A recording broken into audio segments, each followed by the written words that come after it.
नमस्कार दोस्तों। अ, कैश का जो वर्डिक्ट है विनेश फोगट के मामले में वो 14 तारीख को आ चुका है, जिसमें कैश ने विनेश फोगट की उस अपील को रिजेक्ट कर दिया है, जिसमें विनेश ने ये कहा था कि उनको जॉइंट सिल्वर मेडल दिया जाए। अब क्योंकि कैश ने विनेश फोगट की अपील को रिजेक्ट कर दिया है, तो इसका मतलब ये है कि इंडिया का मेडल अब 6 ही रहेगा, 7 नहीं होगा। पिछली बार टोक्यो ओलंपिक में हमने 7 मेडल जीते थे, इस बार 6 ही मेडल। हालांकि पिछले बार हमने गोल्ड मेडल भी जीता था, इस बार तो गोल्ड भी नहीं आया। अब सवाल यह है कि विनेश के पास क्या क्या ऑप्शन है। विनेश के पास फिर से मौका है कि वो कैश के यानी court of arbitration for sports है, उसका जो खुद का वर्डिक्ट है उसके खिलाफ कैश में ही अपील कर सकती है। लेकिन अपील करके भी कोई फ़ायदा नहीं है, वो इसलिए कि कैश अपने ही वर्डिक्ट को पलटेगी नहीं। अगर ऐसा करती है कैश, तो फिर बहुत सारे ऐसे एथलीट हैं जिनका वज़न 50 ग्राम ज़्यादा निकला, जिनका वज़न 10 ग्राम ज़्यादा निकला। तो अगर आप 100 ग्राम वाले को जॉइंट सिल्वर मेडल देंगे, तो फिर बहुत सारे पहलवान हैं, उनको भी देना पड़ेगा। इनफैक्ट इस पेरिस ओलंपिक में जापान के जिस पहलवान ने गोल्ड मेडल जीता था, मेरे ख्याल से पिछली बार उसका 50 ग्राम वज़न ज़्यादा आ गया था, जिसकी वजह से वो डिस्क्वालीफाई हो गया था। तो अब विनेश को कोई मेडल नहीं मिलेगा, और विनेश अपील भी करती है तो अपील का कोई फ़ायदा नहीं। तो ये मामला चैप्टर ख़त्म हो गया। अब आता है दोस्तों कि जो UWW है, यूनाइटेड वर्ल्ड रेसलिंग है, उसके उसके नियम क्या हैं उसको जान लेते हैं सबसे पहले। जो UWW है वो एक तरह से, जिस तरह से क्रिकेट में ICC है, उसी तरह से UWW रेसलिंग में एपेक्स बॉडी है, पेरेंट बॉडी है। वही नियम कायदे कानून रेसलिंग के, कुश्ती के वही करती है, वही लागू भी करती है। तो कुश्ती में 2018 से पहले ये था कि अगर कोई भी पहलवान किसी भी टूर्नामेंट में पार्टिसिपेट करता है, तो बाउट शुरू होने के 24 घंटे पहले उसका वेइन होता था। वेइन का मतलब वज़न नापा जाता था, वज़न तौला जाता था। लेकिन 2018 के बाद यूनाइटेड वर्ल्ड रेसलिंग ने एक नया नियम निकाला, जिसके तहत कि किसी भी जो कोई भी जो रेसलर है, उसको उसके बाउट शुरू होने से के 2 घंटे पहले उसका वेइन होगा, और जितनी बार रेसलर पार्टिसिपेट करेगा रेसलिंग में, स्पर्धा में, उतनी बार उसका वेइन होगा। उसके 2 मकसद थे। एक मकसद ये था कि यार जो रेसलर है ना, वो बहुत चीटिंग करते थे। यानी कि जिसका नॉर्मल वजन सपोज 70 किलो का है कोई आदमी, कोई रेसलर, तो वो क्या करता था कि टूर्नामेंट शुरू होने से पहले अपना वज़न कम करता था, और उसके लिए बहुत ही एक्सट्रीम मेजर भी अपनाता था। अब कोई भी रेसलर कोई अकेले नहीं करता, उसका पूरा सपोर्ट स्टाफ होता है। उसके बाद डॉक्टर होते हैं, उसके फिजियो होते हैं, कंडीशनिंग कोच होते हैं, पर्सनल कोच होते हैं। तो बहुत सारे एक टीम होता है जो मिलकर रेसलर के वेट को मैनेज करते हैं, कम ज़्यादा करते हैं। तो क्योंकि किसी का नेचुरल वज़न 70 किलो का है, और वो वज़न किसी तरह से कम करके अगर 60 में पार्टिसिपेट कर रहा है, तो उस एथलीट के लिए, उस पहलवान के लिए एक तरह से इनजस्टिस होगा, जिसका नेचुरल वज़न 60 किलोग्राम है। तो एक तो ये रीज़न था। दूसरा ये था कि पहलवानों के खुद स्वास्थ्य के लिए भी अच्छी बात नहीं थी, क्योंकि अगर आप बिल्कुल ही सडनली अगर वेट कम करेंगे, तो उसका असर आपके लंग्स, आपकी किडनी, हार्ट पर असर पड़ता है। तो पहलवानों के जो रेसलर्स हैं, उनके हेल्थ को देखते हुए भी यूनाइटेड वर्ल्ड रेसलिंग ने ये नियम लागू किया। और court of arbitration for sports जो है, खेल पंचायत जो है, उसने जो यूनाइटेड वर्ल्ड रेसलिंग है, उसके जो नियम कायदे कानून है, उसको अपहेल्ड किया है। और यूनाइटेड वर्ल्ड रेसलिंग का साफ साफ बिल्कुल ही क्लियर कायदे कानून है, नियम है, कि अगर कोई भी पहलवान निर्धारित वेट कैटेगरी से अगर ज़्यादा निकलता है, तो उसे डिस्क्वालीफाई कर दिया जाएगा। अब वो चाहे 100 ग्राम निकले या 0.0001 ग्राम निकले, उससे कोई फ़र्क नहीं पड़ता। अगर आपने वो जो बैरियर है, वो जो लाइन है, उसको अगर क्रॉस किया है, तो आप डिस्क्वालीफाई हो जाएंगे। तो वर्ल्ड रेसलिंग तो वर्ल्ड रेसलिंग का जो ये नियम है उसको कैश ने जो है अपहेल्ड किया हुआ है। कैश क्या है? कैश एक जिस तरह से पूरे वर्ल्ड में देशों के बीच जो आपसी विवाद होते हैं उसको सुलझाने के लिए इंटरनेशनल कोर्ट ऑफ जस्टिस होता है, उसी तरह से खेल के जो मामले हैं उसको सुलझाने के लिए court of arbitration for sports है, और ये लीगली बाइंड है। यानी कि court of arbitration for sports ने जो भी वर्डिक्ट दिया है वो सारे खेल फेडरेशन, सारे स्पोर्ट्स एसोसिएशन और सारे एथलीट पर लागू होगा। हालांकि आईसीजे के मामले में ऐसा नहीं होता है। जो इंटरनेशनल कोर्ट ऑफ जस्टिस है वो लीगली बाइंड नहीं है। जैसे इजराइल के मामले में इंटरनेशनल कोर्ट ऑफ जस्टिस का एक मामला आया था जिसमें वर्डिक्ट आया था कि भाई इजराइल ने फ़िलिस्तीन के जो इलाके हैं उस पर जो कब्जा किया है वो गैर कानूनी है, वो इलीगल है। अब इजराइल माने या ना माने उसका अपना खुद का प्रोरोगेटिव है, लेकिन यहाँ पर ऐसा नहीं है। यहाँ पर अगर कैश ने कोई वर्डिक्ट दे दिया है तो वो मानना ही मानना होगा। अब दोस्तों आते हैं कि विनेश फोगट के खिलाफ क्या पेरिस में कोई षड्यंत्र हुआ या पेरिस जाने से पहले कोई षड्यंत्र हो। यहाँ पर एक नाम सोशल मीडिया में बहुत ही फ्लोट कर रहा था, जो विनेश फोगट के जो आलोचक हैं, जो क्रिटिक हैं, वो ये कह रहे थे कि क्योंकि विनेश फोगट 53 किलोग्राम भार वर्ग में एक अनजान पहलवान जिसका नाम अंजू है उससे हार गई थी, इसकी वजह से उसको 53 के बजाय 50 किलोग्राम भार वर्ग में ओलंपिक में पार्टिसिपेट करना पड़ा। लेकिन वो ये नहीं बताते कि ये क्या सेमीफाइनल में हारी थी, फाइनल में हारी थी या प्री क्वार्टर फाइनल में था, किस में था, वो ये नहीं बताते। वो कहानी एक अलग है, उस पर मैं बाद में आऊँगा। सबसे पहले बात करते हैं कि क्या पेरिस ओलंपिक में विनेश फोगट के खिलाफ कोई षड्यंत्र हुआ था वहाँ पर। देखिए दोस्तों, जब ब्रिजभूषण और विनेश फोगट ये जो आपसी लड़ाई है, सेक्सुअल हैरेसमेंट का केस लगाया था विनेश फोगट ने ब्रिजभूषण के खिलाफ, तो विनेश फोगट को ये था कि यार मेरे खिलाफ ना कभी भी कुछ भी हो सकता है। क्योंकि देखिए ब्रिजभूषण सिंह बहुत ही इन्फ्लुएंशियल है, पॉलिटिशियन है, एमपी है, जो रेसलिंग फेडरेशन ऑफ इंडिया है उसके चेयरमैन, उसके प्रेसिडेंट भी रह चुके हैं, तो बहुत ही इन्फ्लुएंशियल आदमी। तो विनेश को लगा कि यार कहीं कोई खाने में कुछ मिला दे, फिर डोपिंग का मामला आ जाता है। जिस तरह से आपको याद होगा कि नरसिंह यादव के खाने में किसी ने मिला दिया था कुछ खाना, पता ही नहीं चला कि किसने क्या, में डोपिंग में फेल हो गया बेचारा, बैन लग गया। तो यही डर विनेश फोगट को भी था। इसीलिए पेरिस जाने से पहले विनेश फोगट ने गवर्नमेंट ऑफ इंडिया से अपील की थी कि उनके लिए उनका खुद का पर्सनल सपोर्ट स्टाफ हायर किया जाए। एक तो ऐसा होता है खिलाड़ियों के दल के साथ एक सपोर्ट स्टाफ जाता है, लेकिन यहाँ पर विनेश फोगट ने अपने लिए पर्सनल स्टाफ की मांग की थी भारत सरकार से, और उसके साथ वो गया भी। पर्सनल कोच, कंडीशनिंग कोच और जो मसाज करने वाले, पूरा विनेश फोगट का जो पर्सनल स्टाफ है उनके साथ गया था वो, पर्सनल जो उनके कोचेज हैं। तो अगर वहाँ पर विनेश फोगट का वजन 100 ग्राम ज़्यादा निकला और जिसकी वजह से वो डिस्क्वालीफाई हो गई, तो उसका सारा का सारा जो जिम्मेदारी है वो विनेश फोगट के जो पर्सनल कोच हैं उनकी जिम्मेदारी है। क्योंकि जो रेगुलर कोच हैं, जो यहाँ जो इंडियन कंटिंजेंट है, जो भारतीय कुश्ती दल है, उनके साथ जो सपोर्ट स्टाफ गया था, उनका तो विनेश के साथ कोई लेना देना था ही नहीं। विनेश तो अपने पर्सनल सपोर्ट के स्टाफ के साथ रह रही थी वहाँ पर। तो ये अगर कोई षड्यंत्र हुआ है तो इसका मतलब उसके सपोर्ट स्टाफ ने किया षड्यंत्र। तो क्योंकि विनेश फोगट को पूरा भरोसा था अपने सपोर्ट स्टाफ तक, अगर वो, मुझे लगता नहीं कि कोई ऐसा षड्यंत्र करेंगे। तो इसका मतलब ये है कि विनेश फोगट का अपना खुद का सपोर्ट स्टाफ था वहाँ पर, खुद के उसकी खुद की जो है पर्सनल कोच थे वहाँ पर। अगर ऐसा कुछ हुआ है तो फिर उनकी जिम्मेदारी है। तो इससे साफ साफ लगता है कि पेरिस ओलंपिक में विनेश के साथ कोई षड्यंत्र नहीं हुआ।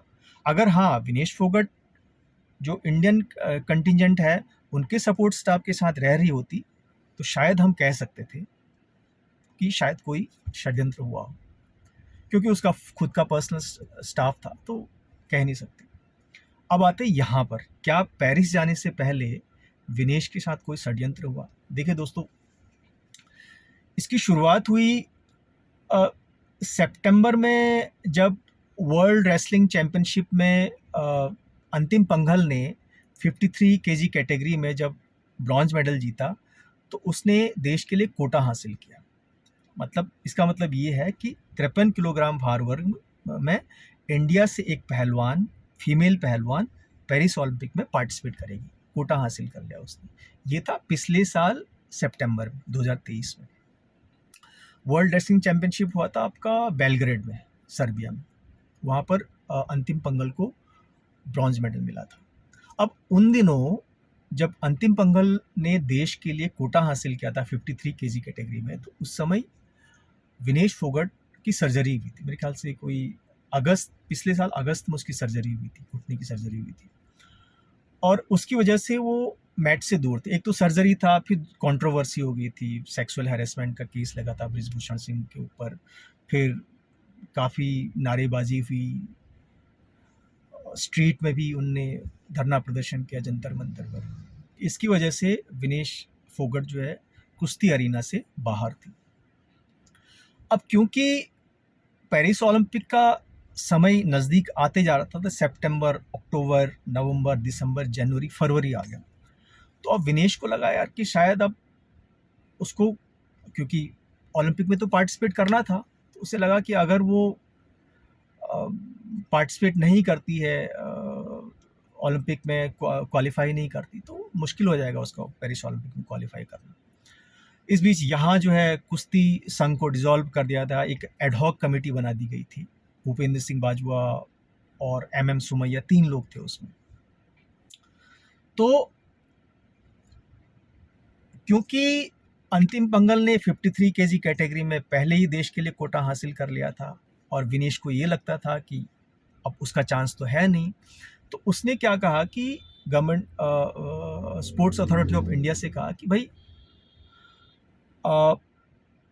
उसके और अंतिम पंघल के बीच एक ट्रायल कराया जाए, और जो भी उस ट्रायल में जीतेगा वो 53 केजी में पेरिस ओलंपिक में पार्टिसिपेट करेगा। अब यहाँ पर देखिए कि क्योंकि विनेश फोगट का जो नॉर्मल वेट है वो करीब 56-57 किलोग्राम है, तो 53 तक आना उसके लिए पॉसिबल था। 50 तक जाने में बहुत ही एक्सट्रीम मेजर लेना पड़ता फिर। देखिए 7-8 किलो वजन कम करना, वो भी एक फीमेल के लिए जिसमें कई हार्मोनल प्रॉब्लम आती है, उसकी वजह से उसको प्रॉब्लम। तो विनेश का जो फेवरेट वेट कैटेगरी था वो था 53 केजी। वो 50 में खेलना नहीं चाहती थी, लेकिन 50 में अंतिम पंघल ने पहले ही देश के लिए कोटा हासिल कर लिया था। तो विनेश फोगट ने एडहॉक कमेटी से ये कहा कि वो अंतिम पंघल के साथ पार्टिसिपेट करना चाहती है ट्रायल के लिए, ओलंपिक ट्रायल के लिए, जिसमें एडहॉक कमेटी ने कह दिया हाँ आप पार्टिसिपेट ट्रायल में भाग ले सकते हैं। अब जब मेरे ख्याल से इस साल 2024 फरवरी या मार्च में सोनीपत के साई सेंटर में ट्रायल हुआ, तो विनेश ने ये मांग की कि उसको 50 में भी ट्रायल दिया, 50 किलो वेट कैटेगरी में भी ट्रायल देने दिया जाए, और 53 में भी, 53 और 50 दोनों में। एडहॉक कमेटी ने वो भी मान लिया, यानी कि विनेश को दोनों कैटेगरी में ट्रायल के लिए एडहॉक कमेटी ने हामी भर दी, जो कि जो वर्ल्ड रेसलिंग एसोसिएशन है, sorry world United world wrestling है, उसके आर्टिकल 7 का वायलेशन है। यूनाइटेड वर्ल्ड रेसलिंग का जो आर्टिकल 7 है, ये साफ साफ कहता है कि एक पहलवान, एक रेसलर एक ही वेट कैटेगरी में पार्टिसिपेट करेगा, 2 वेट कैटेगरी में पार्टिसिपेट नहीं कर सकते। लेकिन यहाँ एडहॉक कमेटी ने दोनों वेट कैटेगरी में विनेश फोगट को रेसलिंग के लिए पार्टिसिपेट कर दिया, जिसमें 50 केजी कैटेगरी में विनेश ने शिवानी को हराया और नंबर 1 स्पॉट हासिल किया। लेकिन जो अंजू वाला मामला है, जो कि सोशल मीडिया में काफ़ी फ्लोट हो रहा था, जो नाम कि एक अनजान पहलवान से हार गई, इसकी वजह से ये हुआ वो हुआ, तो वो हुआ सेमीफाइनल का बाउट था। अब क्योंकि ये मैच ट्रायल था, तो विनेश फोगट को लगा कि देखिए अगर आप ट्रायल में टॉप 4 में पहुंच जाते हैं तो फिर से उनके बीच एक और ट्रायल होता है, और जो टॉप 4 में से जो नंबर 1 स्पॉट हासिल करेगा उसको ओलंपिक के लिए भेजा जाता है। ये जो रेसलिंग फेडरेशन ऑफ इंडिया है वो इसका नियम था। लेकिन जो अंजू के खिलाफ जो हारी, जो बाउट विनेश फोगट 53 किलोग्राम भार वर्ग में, वो सेमीफाइनल का बाउट था। और विनेश फोगट इसलिए हारी क्योंकि विनेश फोगट को पता था कि सेमीफाइनल में तो पहुंच चुकी है, तब अगर वो ज़्यादा जोर लगा के अगर जीत भी लेती तो फ़ायदा नहीं, क्योंकि फिर से उसे टॉप 4 जो लोग हासिल करेंगे, टॉप 4 में तो आ चुकी थी वो, टॉप 4 में अगर आप पहुंचते हैं तो उसके बाद फिर से वो टॉप 4 की जो रेसलर है उनके बीच फिर से एक और ट्रायल होगा, और जो नंबर 1 स्पॉट हासिल करेगा वो ओलंपिक चले जाएगा। तो इसलिए विनेश फोगट को लगा कि नंबर 4 टॉप 4 में आ चुकी है, इसलिए अगर जीतती भी है हारती भी तो उससे कोई फ़र्क नहीं पड़ता। इसीलिए कहते हैं कि विनेश फोगट ने ऐसे कोई ज़्यादा हराने की कोशिश भी नहीं की अंजू को। ये मेन रीज़न था अंजू के पीछे हारने का। अब ये हुआ कि उसके बाद जब 50 किलोग्राम भार वर्ग में विनेश फोगट ने शिवानी को हरा के टॉप स्लॉट हासिल किया, तो उसके बाद विनेश फोगट के पास एक और मौका था एशियन क्वालिफायर में। एशियन क्वालिफायर हुआ था आपका कजाकिस्तान में, बिश्केक में। फिर उसके बाद विनेश फोगट कजाकिस्तान गई, वहाँ पर उनने फिर क्वालिफाई किया 50 केजी कैटेगरी में। अब जब विनेश वापस इंडिया आई तो विनेश ने कहा कि वो 53 कैटेगरी में खेलना चाहती है और उसके लिए ट्रायल कर दो। लेकिन तब तक एडहॉक कमेटी को डिसॉल्व कर दिया गया था। फिर रेसलिंग फेडरेशन ऑफ इंडिया में इलेक्शन हुआ और संजय सिंह, जो कि ब्रजभूषण सिंह के ही आदमी है, वो प्रेसिडेंट बन गए। और मेरे ख्याल से मई में 21 मई को संजय सिंह का स्टेटमेंट आया कि 53 केजी कैटेगरी के लिए अब कोई ट्रायल नहीं होगा। हालांकि नियम तो ये कहता है कि ट्रायल होना चाहिए, लेकिन संजय सिंह ने मना कर दिया ट्रायल करने से। अब संजय सिंह ने ये कहा, उनकी दलील ये थी कि भाई पेरिस ओलंपिक बिल्कुल नज़दीक आने वाला है, उसके लिए अभी कैंप लेंगे, अगर ट्रायल के मामले में उलझे रहेंगे तो इतना वक्त नहीं है, इसलिए अब कोई ट्रायल नहीं होगा और 53 केजी कैटेगरी में अंतिम पंगल को ही ओलंपिक के लिए, पेरिस ओलंपिक के लिए भेजा जाएगा। जिसकी वजह से ट्रायल नहीं हो पाया फिर, क्योंकि यहाँ 50 किलो भार वर्ग में जो है विनेश फोगट ने ओलंपिक के लिए क्वालिफाई कर लिया था, तो फिर वो 50 केजी कैटेगरी में पार्टिसिपेट करना। तो ये पूरा मामला था दरअसल में। और कुछ लोग कह रहे थे कि भाई अंजू से हार गई, इसकी वजह से विनेश फोगट ने ये किया वो किया। वो सारी चीज़ें बकवास है, मतलब उसका कोई लेना देना नहीं सच्चाई से। अब आते हैं कि विनेश फोगट के पास और मौका है ओलंपिक। देखिए, विनेश फोगट नो डाउट बहुत ही टैलेंटेड रेसलर है।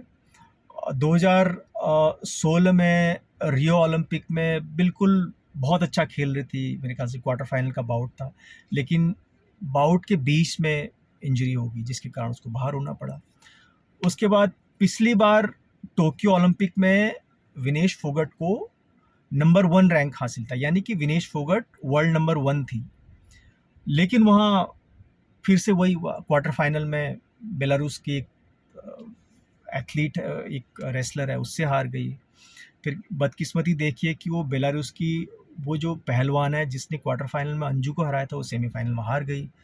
रेपेचेज राउंड भी नहीं मिल पाया विनेश फोगट को। तो कुल मिला के विनेश फोगट की ये बदकिस्मती कही जाएगी कि एक इतनी होनहार खिलाड़ी, इस बार तो मेडल पक्का था, इस बार तो बल्कि सभी लोग एक्सपेक्ट कर रहे थे कि शायद विनेश को गोल्ड आ जाए। गोल्ड भी नहीं मिला, गोल्ड तो मिला ही नहीं, सिल्वर तक नहीं मिल पाया। कह सकते हैं कि विनेश फोगट की किस्मत ख़राब थी, जिसकी वजह से ओलंपिक में उनको मेडल नहीं मिल पाया। अब क्या विनेश फोगट अगले ओलंपिक के लिए तैयारी करेगी? चांसेस बहुत कम है, क्योंकि देखिए विनेश फोगट की उम्र 29 या 30 साल की हो गई है। 4 साल बाद लॉस एंजलिस का ओलंपिक होगा, 4 साल तक, तब तक उसकी उम्र 34 साल हो जाएगी, वेट और बढ़ जाएगा, तो बड़ा मुश्किल हो जाएगा विनेश फोगट के लिए ओलंपिक में पार्टिसिपेट करना। तो मुझे लगता है कि अब विनेश फोगट के पास कोई और रास्ता नहीं है सिवाय कि संन्यास लेने के, और मेरे ख्याल से संन्यास की घोषणा उन्होंने कर दी है। और ये एक ऐसे एथलीट, एक ऐसे पहलवान जो ओलंपिक में गोल्ड मेडल की हकदार थी, और उसका इस तरह से मतलब डिपार्चर बहुत ही क्या कहेंगे उसको, बहुत दर्दनाक है। मतलब इस तरह से नहीं होना चाहिए था। एटलीस्ट एक मेडल तो बनता है मतलब विनेश फोगट का, लेकिन अनफॉर्चुनेटली ऐसा हो नहीं पाया। तो यही कहानी थी विनेश फोगट की, कि क्या वजह थी कि विनेश फोगट के ऊपर इतने सारे इल्ज़ाम लगे और इतनी षड्यंत्र की कहानियाँ हुई, जबकि कोई षड्यंत्र नहीं हुआ। हाँ, यहाँ पर ट्रायल कराया जाना चाहिए था, जो कि रेसलिंग फेडरेशन ऑफ इंडिया का नियम भी है, लेकिन उन्होंने कराया नहीं, इसलिए कि संजय सिंह जो है वो बृजभूषण के आदमी थे, और वो चाह भी रहे थे कि विनेश फोगट किसी तरह से बाहर हो जाए, तो वैसा ही हुआ भी। तो खैर ये थी कहानी विनेश फोगट की। मुझे नहीं लगता कि वहाँ पर कोई, जो ये षड्यंत्र की बात करें न तो वहाँ पर कोई षड्यंत्र हुआ, न यहाँ पर हुआ कोई षड्यंत्र। अब ट्रायल के लिए मना कर दिया तो वो उनका प्रोरोगेटिव है। देखिए, रेसलिंग फेडरेशन ऑफ इंडिया चाहती तो वो एक ट्रायल करा भी लेते, नहीं चाहे तो वो उनका खुद का प्रोरोगेटिव है, उस पर कोई कुछ नहीं कर सकता है। इसकी वजह से फिर ट्रायल नहीं हो पाया, और जो विनेश फोगट को 53 से फिर 50 में आना पड़ा। हालांकि यहाँ अच्छा तो परफॉर्म कर रही थी पेरिस ओलंपिक में, लेकिन बदकिस्मती कहिए कि ऐसा नहीं हो पाया, वो मेडल नहीं जीत पाई। तो फिलहाल इतना ही। मुझे जी दीजिए इजाज़त। नमस्कार।